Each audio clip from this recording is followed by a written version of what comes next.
क्या आपको पता है सरकार ने सिर्फ एक महीने में लगभग 2 लाख करोड़ रुपए जीएसटी से जुटा लिए हैं। आखिर इतना पैसा आया कहां से? क्या इसका मतलब है कि भारत की अर्थव्यवस्था पहले से ज्यादा मजबूत हो रही है और इससे आम लोगों को क्या फायदा होगा?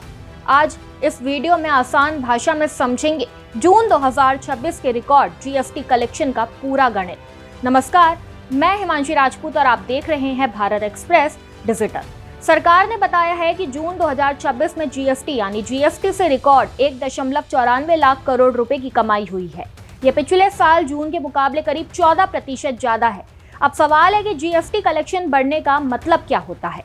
इसे ऐसे समझिए, जब लोग ज्यादा खरीदारी करते हैं, कंपनियां ज्यादा सामान बनाती और बेचती है, दुकानें और कारोबार अच्छा चलता है, तो सरकार को भी ज्यादा जीएसटी मिलता है। यानी जितना ज्यादा कारोबार होगा उतना ज्यादा टैक्स सरकार के पास आएगा। यही वजह है कि बढ़ता हुआ जीएसटी कलेक्शन इस बात का संकेत माना जाता है कि देश की अर्थव्यवस्था अच्छी रफ्तार से चल रही है और बाजार में खरीदारी बनी हुई है।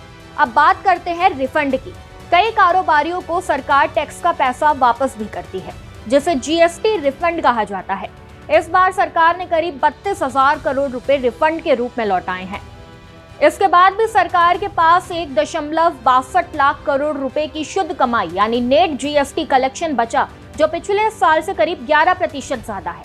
इस बार एक और खास बात देखने को मिली। विदेश से भारत आने वाले सामान यानी आयात इंपोर्ट पर लगने वाले जीएसटी से सरकार को सबसे ज्यादा फायदा हुआ।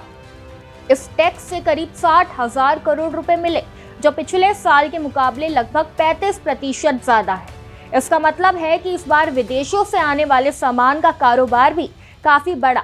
अब एक बार स्क्रीन पर नजर डालें, जहां आपको राज्यों के कलेक्शन दिखेंगे, क्योंकि अब हम बात करेंगे राज्यों की। तो महाराष्ट्र सबसे ज्यादा जीएसटी देने वाला राज्य बना हुआ है। वहीं उत्तर प्रदेश ने सबसे तेज बढ़त दर्ज की है। उत्तर प्रदेश का जीएसटी कलेक्शन पिछले साल के मुकाबले 19% बढ़ा है, जो काफी बड़ी उपलब्धि मानी जा रही है। गुजरात, कर्नाटक और हरियाणा में भी अच्छी बढ़ोतरी देखने को मिल रही है। स्क्रीन पर देखिए। हालांकि तमिलनाडु ऐसा बड़ा राज्य रहा जहां जीएसटी कलेक्शन में थोड़ी गिरावट दर्ज की गई है। यानी कुल मिलाकर देखा जाए तो इस पूरे आंकड़े से यही पता चलता है कि देश में कारोबार बढ़ रहा है, बाजार में खरीदारी हो रही है और सरकार के पास विकास कार्यों के लिए पहले से ज्यादा पैसा आ रहा है। यही पैसा सड़क, रेलवे, अस्पताल, स्कूल और दूसरी सरकारी योजनाओं पर खर्च किया जाता है। इसलिए बढ़ता हुआ जीएसटी कलेक्शन सिर्फ सरकार के लिए नहीं, बल्कि देश की अर्थव्यवस्था के लिए भी एक अच्छा संकेत माना जाता है। इस खबर पर आपकी क्या राय है, हमें कमेंट में जरूर बताएं। वीडियो में बस इतना ही। ऐसी ही तमाम खबरों को जानने के लिए देखते रहिए भारत एक्सप्रेस डिजिटल।